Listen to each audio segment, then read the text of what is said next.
Hi ನಮಸ್ಕಾರ ಎಲ್ರಿಗೂ. ನಾನು ನಿಮ್ಮ ಪ್ರೀತಿ ಡಾಕ್ಟರ್ ಪುರುಷೋತ್ತಮ್. ಸುಮಾರು ಒಂದು 6 ತಿಂಗಳಾದ್ಮೇಲೆ ಮತ್ತೆ ನಾನು ಯೂಟ್ಯೂಬ್ಗೆ ಅಂತ ವಿಡಿಯೋ ಮಾಡ್ತಾ ಇರೋದು. ಯಾಕೆ ಅಂದ್ರೆ ತುಂಬಾ ಜನ ಕೇಳ್ತಾ ಇದ್ರಿ ವಿಡಿಯೋ ಯಾಕೆ ಬರ್ತಾ ಇಲ್ಲ, ತುಂಬಾ ಚೆನ್ನಾಗಿದೆ ಇನ್ಫಾರ್ಮೇಶನ್ ಅಂತ. ಸ್ವಲ್ಪ ನನಗೆ ಕೆಲಸ ಒತ್ತಡದಿಂದ ವಿಡಿಯೋ ಮಾಡಕ್ ಆಗಿರ್ಲಿಲ್ಲ. ಇವನು ಸಿಂಬಾ, ಅಮೆರಿಕನ್ ಅಕ್ಕಿಟ. ನೋಡಕ್ಕೆ ಎಷ್ಟು ಮುದ್ದಾಗೆ ಕ್ಯೂಟ್ ಆಗಿ ಕಾಣಿಸುತ್ತಲ್ಲ, ಅಷ್ಟು ಸುಲಭ ಅಲ್ಲ. ಏನು ಅಗ್ರೆಸಿವ್ ಆದ್ರೆ ಇವ್ರನ್ನ ಮೇಂಟೈನ್ ಮಾಡೋದು. ಸೊ ಇವರು ತೋಳಗಳನ್ನ ಮತ್ತೆ ಕರಡಿಗಳನ್ನ ಬೇಟೆಯಾಡೋದಕ್ಕೆ ಅಂತ ಶುರು ಮಾಡಿದಂತ ಬ್ರೀಡ್ ಆಗಿರುತ್ತೆ. ಸೊ ಅದರಲ್ಲೂ ಇವ್ರಿಗೆ ಆ ಬ್ರೀಡ್ಸ್ ನ ಅಂದ್ರೆ ಆ ಏನು ಪ್ರಿಡೇಟರ್ಸ್ ನ ಪ್ರೊಟೆಕ್ಟ್ ಮಾಡಬೇಕು ಅನ್ನೋಂಗಿದ್ರೆ ಎಷ್ಟರ ಮಟ್ಟಿಗೆ ಒಂದು ಅಗ್ರೆಷನ್ ಲೆವೆಲ್ ಇರಬೇಕು ಅಂತ ನೀವು ಯೋಚನೆ ಮಾಡಿ. ಸಾಮಾನ್ಯವಾಗಿ ಲ್ಯಾಬ್ರಡಾರ್ ರೆಟ್ರೀವರ್, ಜರ್ಮನ್ ಶೆಪರ್ಡ್ ಮತ್ತೆ ಡಾಬರ್ ಮ್ಯಾನ್ ಕೂಡ ನಮಗೆ ಟ್ರೈನಿಂಗ್ ಬಂದಾಗ ಅಗ್ರೆಸಿವ್ ಇದ್ರೆ, ನಾನು ಹೇಳ್ತಾ ಇದೀನಿ ನಾರ್ಮಲ್ ಆಗಿ ಫ್ರೆಂಡ್ಲಿ ಇರೋಂಥ ಪೆಟ್ಸ್ ಟ್ರೈನಿಂಗ್ ಬಗ್ಗೆ ನಾನು ಮಾತಾಡ್ತಾ ಇಲ್ಲ. ಅಗ್ರೆಸಿವ್ ಆಗಿದ್ದಾಗ ಅವಕ್ಕೆ ಒಂದು ರೀತಿ ಇರುತ್ತೆ, ಒಂದು ಮೆಥಡ್ಸ್ ಅಲ್ಲಿ ನಾವು ಟ್ರೈನಿಂಗ್ ಮಾಡ್ತಾ ಹೋಗ್ತೀವಿ. ದೆನ್ ಅವ್ರು ಈಸಿಯಾಗಿ ನಮಗೆ ಟ್ರೈನಿಂಗ್ ಪ್ರೋಸೆಸ್ಗೆ ಈಸಿಯಾಗಿ ಬಂದ್ಬಿಡ್ತಾರೆ. ಬಟ್ ಈ ತರ ಹಸ್ಕಿ ಆಗಿರ್ಬೋದು, ಅಕಿಟ ಆಗಿರ್ಬೋದು, ಅಲಸ್ಕರ್ ಮಾಲಮೆಟ್ ಆಗಿರ್ಬೋದು, ದೆನ್ ಚೋಚೋ ಆಗಿರ್ಬೋದು, ದೇ ಆರ್ ಏನ್ ಹೇಳ್ತೀನಿ ನಾನು ನಿಮ್ಗೆ, ಅಷ್ಟು ಈಸಿ ಅಲ್ಲ ಟ್ರೈನಿಂಗ್ ಮಾಡೋದು. It's very difficult to handle them. ಅವರು ನಾರ್ಮಲ್ ಪೆಟ್ಸ್ ತರ ನಿಮ್ಗೆ ಟ್ರೈನಿಂಗ್ ಮೆಥಡ್ಸ್ ನ ಅಕ್ಸೆಪ್ಟ್ ಮಾಡೋದಿಲ್ಲ. ಇವನು ಆಲ್ಮೋಸ್ಟ್ ಬಂದು ನಮ್ಮಲ್ಲಿಗೆ ಮೋರ್ ದೆನ್ 20 days ಆಯ್ತು. ಸ್ಟಿಲ್ ಅವನಿಗೆ ಇನ್ನೂ ಅಗ್ರೆಷನ್ ಇಂಟೆಂಟ್ ಹಂಗೆ ಇದೆ. ಯಾಕೆ ಅಂತ ಹೇಳಿದ್ರೆ ಅವನು ಇವಾಗ ಒಂದು 8 months ಇರ್ಬೋದು. 8 months ಆಲ್ರೆಡಿ ಮನೇಲಿ ಪೂರ್ತಿ ಎಲ್ಲಾರನ್ನೂ ಡಾಮಿನೇಟ್ ಮಾಡಕ್ ಶುರು ಮಾಡಿದ್ದ. ಅವ್ರಿಗೆ ಹ್ಯಾಂಡಲ್ ಮಾಡಕ್ಕೆ ಆಗ್ತಾ ಇರ್ಲಿಲ್ಲ. ಆ ತರ ಅಂದ್ರೆ ತುಂಬಾ ಡಾಮಿನೇಷನ್. ನಿಮ್ಗೆ ಅವನ ಅಕ್ಕಪಕ್ಕ ನಡ್ಕೊಂಡು ಹೋದ್ರೆ ಗ್ರೌಲ್ ಮಾಡೋದು, ಕಚ್ಚಕ್ ಬರೋದು ಎಲ್ಲ ಮಾಡ್ತಾ ಇದ್ದ. ಬಟ್ ಇವಾಗ ಆಸ್ ಆಫ್ ನಾವು ನಮ್ಮ ಸೋಷಿಯಲೈಸೇಷನ್ ಪಾರ್ಟ್ ಆಗಿರ್ಬೋದು ಅಥವಾ ಒಬಿಡಿಯನ್ಸ್ ಪಾರ್ಟ್ ಆಗಿರ್ಬೋದು ಆಲ್ಮೋಸ್ಟ್ ಮುಗ್ದಿದೆ. ವೆನ್ ದ ಬಿಹೇವಿಯರ್ ಕನ್ಸರ್ನ್ ನಾವು ಶುರು ಮಾಡಿದ್ವಿ, then it's a very big challenge to us, very big challenge. ಯಾಕೆ ಅಂದ್ರೆ ಅವನು ಅಷ್ಟು ಸುಲಭಕ್ಕೆ ಮೈ ಮುಚ್ಕೊಳ್ಳೋದಾಗಿರ್ಬೋದು, ಕೈಕಾಲು ಮುಚ್ಕೊಳ್ಳೋದಾಗಿರ್ಬೋದು ತಯಾರಾಗಿಲ್ಲ. ಆದ್ರೆ ಅವನು ಅಷ್ಟು ಈಸಿಯಾಗಿ ನಿಮ್ಗೆ ಕೊಡಲ್ಲ. ನನ್ನನ್ನು ಮುಟ್ಟು, ನನ್ನ ಮುದ್ದು ಮಾಡು, ಆ ಥರದ್ದೆಲ್ಲ ವಿಷಯಗಳನ್ನ. It's very choosy. ನಿಮ್ಗೆ ಈಗ ನೋಡಿ, ಸಿಂಪಲ್ ಆಗಿ ಹೇಳ್ತೀನಿ, ಗುಡ್ ಬಾಯ್. ಕೇಳಿಸ್ತಾ ಇದೆ ನಿಮ್ಗೆ ವಾಯ್ಸ್ ಒಂದು?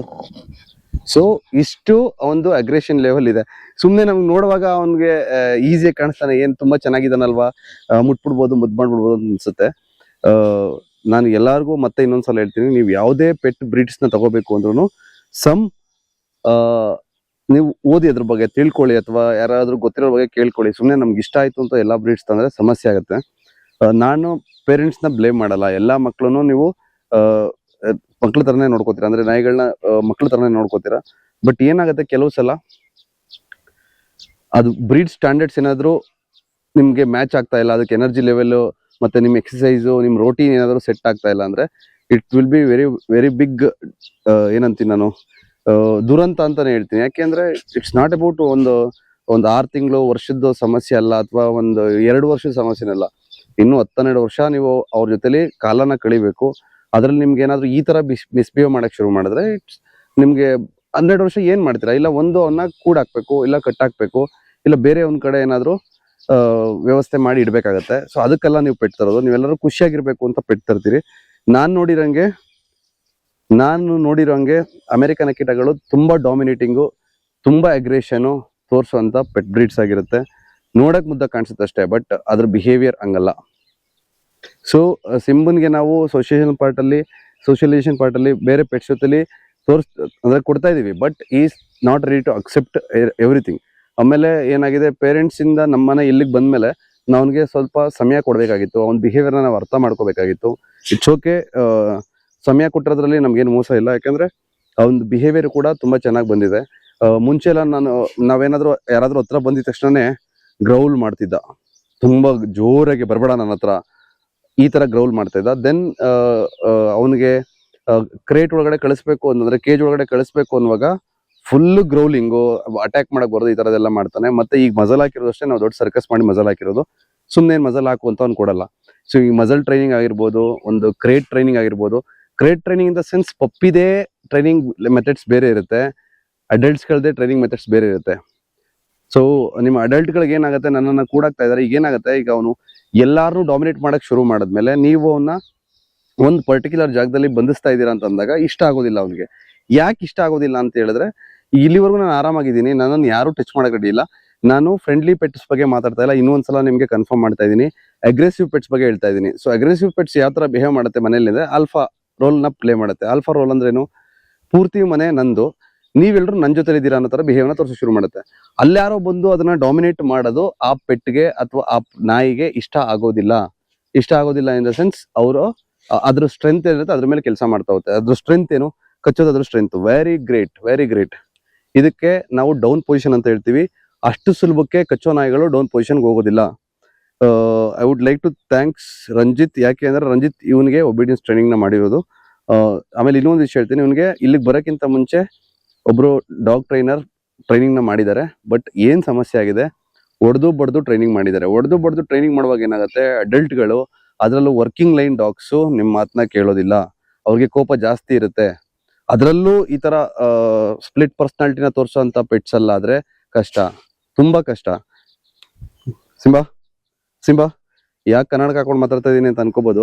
ಸೊ ಯಾವುದೇ ಅಗ್ರೆಸಿವ್ ಇರುವಂತ ಪೆಟ್ಸ್ ಆಗಿರ್ಬೋದು, ಡಾಗ್ಸ್ ಆಗಿರ್ಬೋದು, ಬೇರೆ ಆನಿಮಲ್ಸ್ ಆದ್ರೂ ಆಗಿರ್ಬೋದು, ನೀವು ನೇರವಾಗಿ ಐ ಕಾಂಟ್ಯಾಕ್ಟ್ ಮಾಡಿದಾಗ ಏನಾಗುತ್ತೆ, ಅದಕ್ಕೆ ಇನ್ನೂ ಕೋಪ ಜಾಸ್ತಿ ಬರುತ್ತೆ.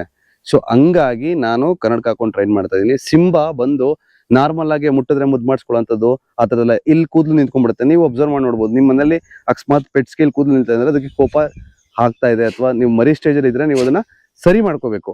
ಸೊ ಈ ಸಿಂಬನ್ ಹಿಂಗ್ ಸರಿ ಮಾಡ್ಬೇಕು ಅಂತ ನಾ ಹೇಳ್ಕೊಡ್ತೀನಿ. ಸಿಟ್ ಮಗನೆ, ಇರಿ. No yes, good boy. Hand shake. Yes, very good boy. So Ranjit touch ಮಾಡ್ಬೇಕಾದ್ರೆ ಅವನು ಗ್ರೌಲ್ ಮಾಡ್ತಾ ಇದ್ದ, ಅವನು ಅಟ್ಯಾಕ್ ಮಾಡಕ್ ಟ್ರೈ ಮಾಡ್ತಾ ಇದ್ದ. ಬಟ್ ಇವಾಗ ಸೆಟಲ್ ಆಗಿದ್ದಾನೆ ಅವನು.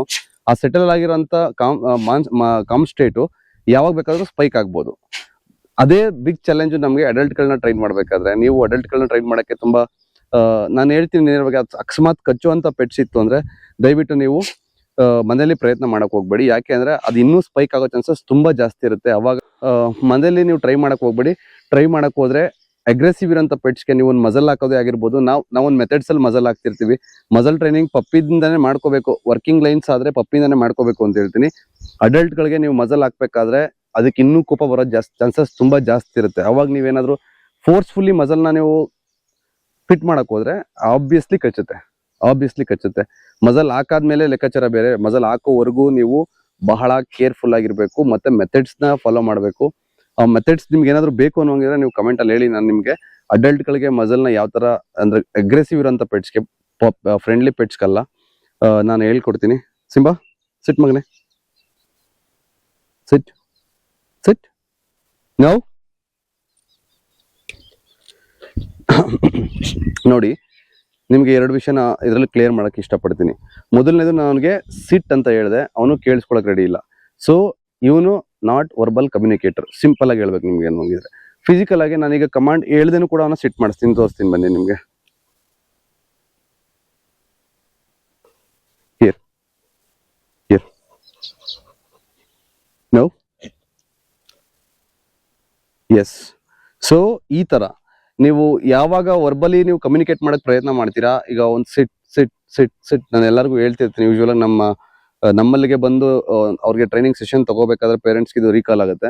ಸೊ ಸಿಟ್ ಅಂತ ಹೇಳುವಾಗ ಏನಾಗುತ್ತೆ, ಪೆಟ್ಗೆ ಆ ವರ್ಬಲ್ ಮೇಲೆ ಇರೋ ವ್ಯಾಲ್ಯೂ ಹೊಟ್ಟೋಗುತ್ತೆ.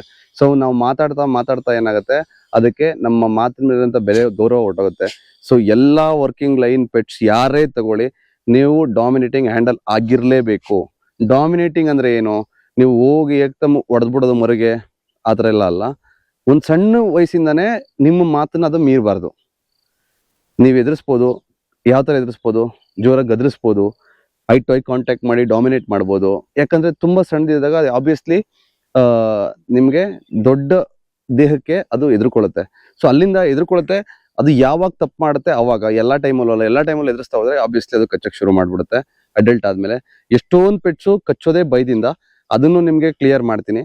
ಸೊ ಅದಾದ್ಮೇಲೆ ಕಮಾಂಡ್ಸ್ ಅಷ್ಟೇ, ಮತ್ತೆ ಒಂದು ಫುಡ್ ಕೊಡ್ಬೇಕಾದ್ರೂ ಆಗ್ಲಿ, ಒಂದ್ ನೀರ್ ಕೊಡ್ಬೇಕಾದ್ರೂ ಆಗ್ಲಿ, ಒಂದ್ ಪ್ರೀತಿ ಮಾಡ್ಬೇಕಾದ್ರೂ ಆಗ್ಲಿ, ಒಂದು ಏನಾದ್ರೂ ಪೆಟ್ ಕಡೆಯಿಂದ ಬಿಹೇವಿಯರ್ ನೀವು ತಗೊಂಡು ಆಮೇಲೆ ನಾನು ನಿಮ್ಗೆ ಅಂದ್ರೆ ನಿಮ್ಮ ಮಗುಗೆ ಒಂದು ಏನು ಮುದ್ದು ಮಾಡಿ ಅಥವಾ ನೀರ್ ಕೊಡಿ, ಊಟ ಕೊಡಿ, ರಿವಾರ್ಡ್ ಮಾಡಿ ಅಂತ ನಾನು ಹೇಳ್ತೀನಿ. ಯೂಶುವಲ್ ಆಗಿ ಪೆಟ್ ಪೇರೆಂಟ್ಸ್ ಮಾಡಲ್ಲ. ಪೆಟ್ ಅಲ್ಲೇ ಮಲಗಿರುತ್ತೆ, ಹೋಗ್ತಾ ಬರ್ತಾ ಅದನ್ನ ಮುದ್ದು ಮಾಡೋದು, ಗುಡ್ ಬಾಯ್ ಹೇಳೋದು, ಮುತ್ತು ಕೊಡೋದು, ಈ ತರ ಎಲ್ಲ ಎಷ್ಟೊಂದ್ ಕೇಸಸ್ ಪೆಟ್ ಮಲಗಿದ್ದಾಗ ಹೋಗಿ ಮುಟ್ಟಿ ಕಚ್ಕೊಂಡ್ರಂತ ಎಷ್ಟೊಂದ್ ಪೆಟ್ ಪೇರೆಂಟ್ಸ್ ಅದೊಂದು ಇನ್ಸಿಡೆಂಟ್ ನ ನೀವು ಫೇಸ್ ಮಾಡಿರ್ತೀರಿ. ತಪ್ಪಲ್ವಾ? ಅದು ಮಲಗಿದೆ ಆರಾಮಾಗಿ ನೀವು ಹೋಗಿ ಮುದ್ದು ಮಾಡೋದು ಮುಟ್ಟೋದು, ಸರ್ ಮಲಗಿತ್ತು ಹೋಗಿ ಮುಟ್ಟೆ ಕಚ್ಬಿಡ್ತು, ಆಬ್ವಿಯಸ್ಲಿ ಕಚ್ಚುತ್ತೆ. ಅದಕ್ಕೇನ್ ಗೊತ್ತು ನೀವು ಬಂದಿದ್ದೀರಾ ಅಂತ. ಅದಕ್ಕೆ ರಿಯಲೈಸ್ ಆಗೋಷ್ಟರಲ್ಲಿ ಆ ಏನು ಅದು ಅನ್ಕೊಂಡಿದ್ದಂತ ಕೆಲಸ ಮುಗ್ದೋಗಿರುತ್ತೆ. ಅವಾಗ ನೀವು ಡಿಸಪಾಯಿಂಟ್ ಆಗ್ತೀರಾ.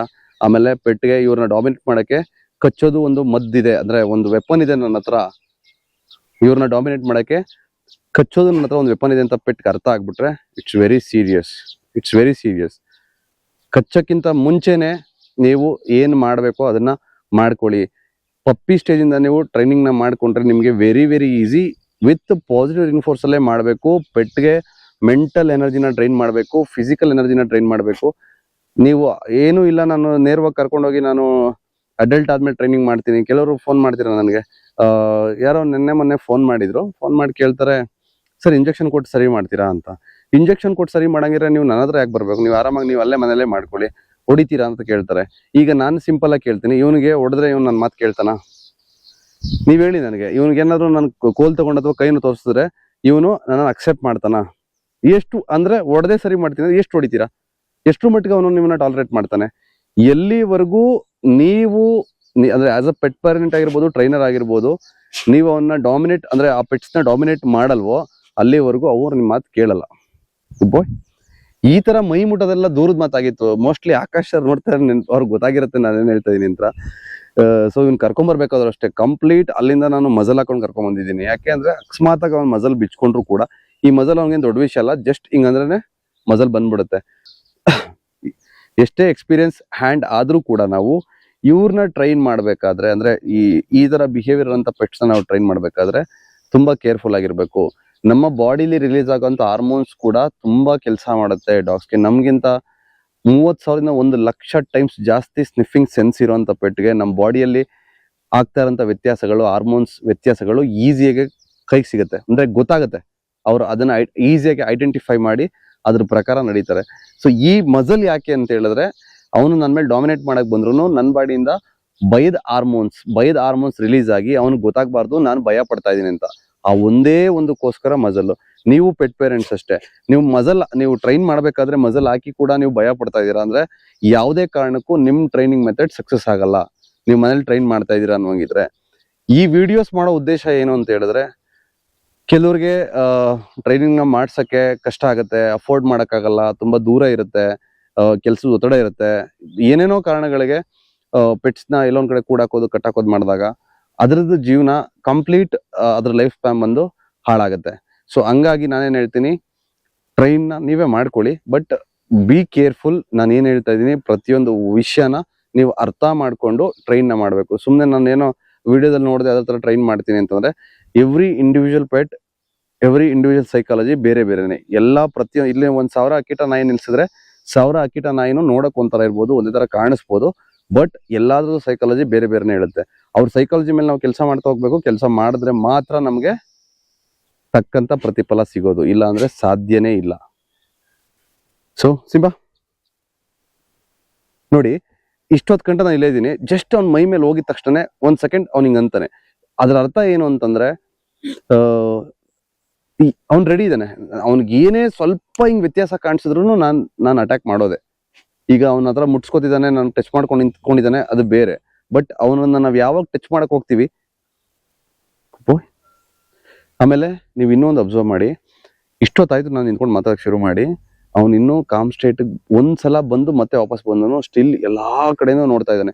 ಅಲ್ಲೇನಾಗ್ತಾ ಇದೆ, ಇಲ್ಲೇನಾಗ್ತಾ ಇದೆ ಅಂದ್ರೆ ಅವನಿಗೆ ಮೆಂಟಲ್ ಸ್ಟ್ರೆಸ್ ಜಾಸ್ತಿ ಇದೆ. ಈಸ್ ಕೀಪ್ ಆನ್ ಏನಾದ್ರೂ ಕೆಲಸ ಮಾಡ್ತಾ ಇದ್ದಾನೆ, ಏನಾದ್ರೂ ನೋಡ್ತಾ ಇದ್ದಾನೆ, ಏನಾದ್ರೂ ಹುಡುಕ್ತಾ ಇದ್ದಾನೆ. ಸೊ ಅವಾಗ ಏನಾಗುತ್ತೆ, ಅವನು ಕಾಮ್ ಸ್ಟೇಟ್ ಬರಲ್ಲ. ನಾನು ನಿಮ್ಗೆ ಮುಂಚೆನೆ ಹೇಳಿದ್ದೀನಿ, ಡಾಗ್ಸ್ ಅಲ್ಲಿ ಸಿಂಪಲ್ ಆಗಿ ಒಂದು 4 ಸ್ಟೇಟ್ ಆಫ್ ಮೈಂಡ್ಸ್ ತಗೊಳ್ಳಿ: aggression, depression, excitement, com state. So com state ಅಲ್ಲಿ ಇರ್ಬೇಕು. ಎಕ್ಸೈಟೆಡ್ ಆದ್ರೂ ಪರವಾಗಿಲ್ಲ, ಎಕ್ಸೈಟೆಡ್ ಅಲ್ಲೂ ತುಂಬಾ ಆಕ್ಸಿಡೆಂಟ್ಸ್ ಆಗಿರೋ ನಾನು ತೋರಿಸ್ತೀನಿ ನಿಮ್ಗೆ.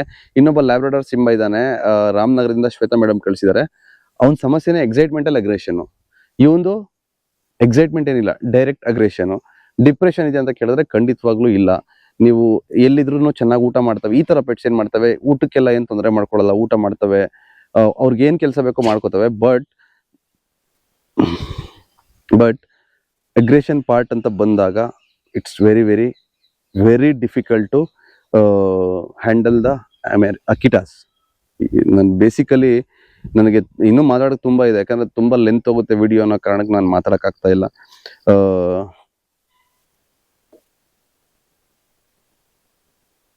ನೋಡಿ, ನಾನು ಒಂದೊಂದ್ಸಲ ಮೈ ಮೇಲೆ ಅವ್ನು ಬೆರಳಾಡ್ಸಾಗ್ಲೂ ಅವನು ಒಂಥರ ಹಿಂಗಂತಾನೆ. ಅದರ ಅರ್ಥ ಏನು ಅಂತಂದ್ರೆ ಆಬ್ವಿಯಸ್ಲಿ ಅವನಿಗೆ ಇನ್ನೂ ಟ್ರಸ್ಟ್ ಇಲ್ಲ. ಈಗ ನಾನು ಇಲ್ಲಿ ನಿಂತಿದ್ದೀನಿ, ನಾನು ಅವ್ನ ಪಕ್ಕದಲ್ಲಿದ್ದೀನಿ. ಈಗ ನೋಡಿದೀರಾ ನೀವು ಲ್ಯಾಬ್ರಾಡಾರ್ಸ್, ನೀವು ಪಕ್ಕದಲ್ಲಿದ್ರೆ ಕಣ್ಣು ಮುಚ್ಕೊಂಡು ನಿದ್ದೆ ಮಾಡ್ತವೆ. ಈ ಸಿಡ್ಜುಗಳು, ನೀವು ಕೆಲವು ಸಿಡ್ಜುಗಳು ಸ್ವಲ್ಪ ಬಟ್ ಲ್ಯಾಬ್ರಾಡಾರ್ಸ್ ರಿಟ್ರೀವರ್ಸ್ ಏನು ಅಂದ್ರೆ ನೀವು ಪಕ್ಕದಲ್ಲಿದ್ರೆ ಅದ್ರ ಮೈ ಮೇಲೆ ನೀವೇ ಕೈ ಹಾಕಿದ್ರು ಡೋಂಟ್ ಕೇರ್, ಅವ್ರು ಆರಾಮಾಗೆ ಬಿಡು ನಮ್ಮ ಯಾರೋ ಒಬ್ರು ಪಕ್ಕದಲ್ಲಿದ್ದೀನಿ ಅನ್ನೋ ತರ ಬಿಹೇವಿಯರ್ ನ ತೋರಿಸ್ತವೆ. ಬಟ್ ಈ ವರ್ಕಿಂಗ್ ಲೈನ್ಸ್ ಇದೆಯಲ್ಲ, ಇದ್ರದ್ದು ಬೇರೆ ತರಾನೇ ಒಂದು ಬಿಹೇವಿಯರ್ ನ ತೋರ್ಸಕ್ ಶುರು ಮಾಡುತ್ತೆ. ಕೂತ್ಕೊಳ್ಳ, ಸೆಟ್, ಎಸ್, ಡೌನ್,